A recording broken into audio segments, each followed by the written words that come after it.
अस्सलाम वालेकुम। 10th class में चैप्टर सेकंड में आज हमारे पास लास्ट टॉपिक है ये न्यूट्रलाइजेशन रिएक्शन। ये शॉर्ट क्वेश्चन के हवाले से बहुत अहम है। न्यूट्रलाइजेशन क्या होता है? Reaction, a reaction between an acid and a base is called neutralisation reaction. Acid और बेस के दरमियान जो रिएक्शन होता है, एसिड और बेस के दरमियान जो रिएक्शन होता है उसे हम कहते हैं neutralisation reaction. It produces salt and water. और इस रिएक्शन के नतीजे में क्या पैदा होता है? हमारे पास साल्ट और वाटर जो है वो प्रोड्यूस होता है। अब इसमें एग्जांपल देखें, हमारे पास एसिड ये हैं, हमारे पास 3 एसिड हैं, HCl hydrochloric acid, H2SO4 sulphuric acid और CH3COOH एसिटिक एसिड। और बेस जो है हमारे पास वो तीनों ही मैंने सेम लिखी हैं, सोडियम हाइड्रोक्साइड। अब क्या होगा, एसिड का ये वाला पोर्शन Cl और बेस का OH वाला पोर्शन। एसिड वो स्पीशीज होती है जो H पॉजिटिव दे और बेस वो होती है जो OH नेगेटिव दे। ये H पॉजिटिव वाला और OH नेगेटिव वाला हिस्सा मिलके क्या बना देंगे हमारे पास H2O। बाकी बच जाएगा हमारे पास Na और इधर बच जाएगा Cl। ये दोनों आपस में मिल जाएंगे और इससे हमारे पास क्या बन जाएगा, NaCl। अब ये NaCl सोडियम क्लोराइड और H2O क्या है, हमारे पास वाटर है। तो एसिड और बेस के रिएक्शन से क्या पैदा हुआ, साल्ट और वाटर। इसी तरह सेकंड रिएक्शन है, हमारे पास सल्फ्यूरिक एसिड है और बेस है हमारे पास सोडियम हाइड्रोक्साइड। अब यहाँ पे 2 H हैं और यहाँ पे OH 1 है, तो इस वजह से हमें क्या करना पड़ेगा, यहाँ पे इक्वेशन को बैलेंस करने के लिए 2 मोल NaOH लेना पड़ेगा। अब 2 OH और 2 H पॉजिटिव ये मिलके 2H2O वाटर प्रोड्यूस करेंगे। बाकी हमारे पास यहाँ पे 2 सोडियम रह गए और यहाँ पे रह गया सल्फेट, तो ये मिलके क्या बना देंगे, Na2SO4 सोडियम सल्फेट बना देंगे। अब सोडियम सल्फेट क्या है, साल्ट है और H2O वाटर है। लास्ट है हमारे पास CH3COOH acetic acid plus NaOH। अब एसिटिक एसिड का ये वाला H रिमूव होगा और बेस का क्या होगा, OH रिमूव होगा। ये H और OH मिलके H2O बना देंगे।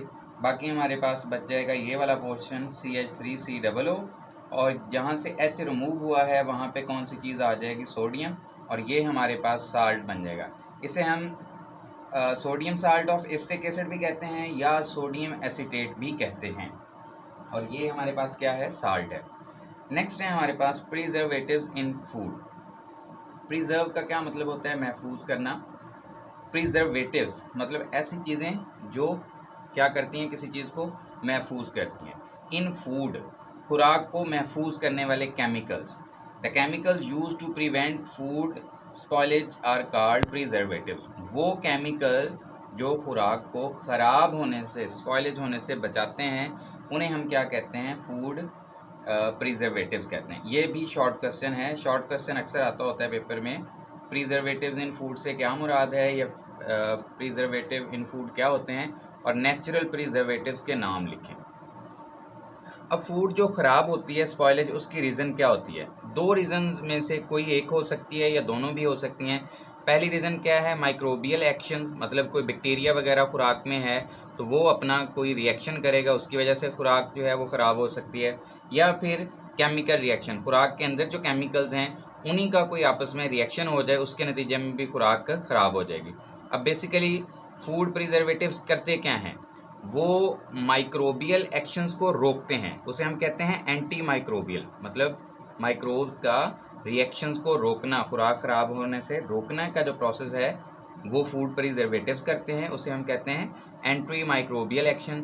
या दूसरा काम क्या है, एंटीऑक्सीडेंट्स, मतलब जो फूड प्रिजर्वेटिव्स होते हैं वो एंटी माइक्रोबियल और एंटीऑक्सीडेंट्स हो सकते हैं या दोनों हो सकते हैं, मतलब एंटी माइक्रोबियल भी और एंटीऑक्सीडेंट भी। इससे क्या होगा, ये जो फूड प्रिजर्वेटिव हम इस्तेमाल करते हैं, फिर इसका फ़ायदा क्या है? नंबर 1, खुराक स्पॉइलेज होने से बची रहती है। इसकी वजह से क्या होता है जी, स्पॉइलेज से बचने का फ़ायदा ये होता है कि हम खुराक को एक जगह से दूसरी जगह ट्रांसपोर्ट करना चाहते हैं या फिर उसे कुछ अरसे के लिए हम महफूज करना चाहते हैं, स्टोर करना चाहते हैं, तो दोनों सिचुएशंस में हमें क्या करना चाहिए, फूड प्रिजर्वेटिव्स इस्तेमाल करने चाहिए, जिसके नतीजे में खुराक जो है वो एक जगह से दूसरी जगह भेजें या खुद स्टोर करके रखें, तो दोनों सिचुएशन में खुराक जो है वो ख़राब होने से बची रहेगी। अब नेचुरल प्रिजर्वेटिव्स क्या हैं, ये भी शॉर्ट क्वेश्चन है। नेचुरल प्रिजर्वेटिव में हमारे पास शुगर, साल्ट्स, अल्कोहल, विनीगर, ये सारे 4 चीज़ें जो हैं ये हमारे पास नेचुरल फूड प्रिजर्वेटिव्स हैं जो खुराक को ख़राब होने से बचाते हैं। असल में ये क्या करते हैं, ये बैक्टीरियल ग्रोथ को रोक देते हैं, बैक्टीरियल ग्रोथ को रोक देते हैं, जिस वजह से क्या होता है, खुराक जो है हमारी वो महफूज हो जाती है। इसमें एग्जांपल क्या है, मीट, फ़िश वगैरह को अगर हम प्रिजर्व करना चाहें तो हम विनीगर इस्तेमाल कर सकते हैं, सिरका जिसे हम कहते हैं इसे इस्तेमाल कर सकते हैं, या साल्ट वगैरह को भी इस्तेमाल कर सकते हैं। अल्कोहल जो है आपने देखा होगा लैब के अंदर बायोलॉजिकल स्पेसिमेंस जो होते हैं वो बायो के कुछ नमूने रखे होते हैं, लाइक स्नेक वगैरह या फ्रॉग्स वगैरह, फिशेस वगैरह, तो वो जो सैंपल्स होते हैं उसके अंदर जो लिक्विड सा नज़र आ रहा होता है, वाटरी लिक्विड सा, वो असल में क्या होता है, अल्कोहल होता है। वो क्या करता है, वो जो स्पेसिमेंस होते हैं उसे महफूज करके रखता है ताकि वो ख़राब ना हो, तो ये इस वजह से भी प्रिजर्वेटिव्स के तौर पे इस्तेमाल होता है। तो स्टूडेंट्स, ये फूड प्रिजर्वेटिव्स वाला और न्यूट्रलाइजेशन रिएक्शन वाला, ये दोनों शॉर्ट क्वेश्चन के पॉइंट ऑफ व्यू से बहुत इंपॉर्टेंट हैं। अल्लाह हाफिज़।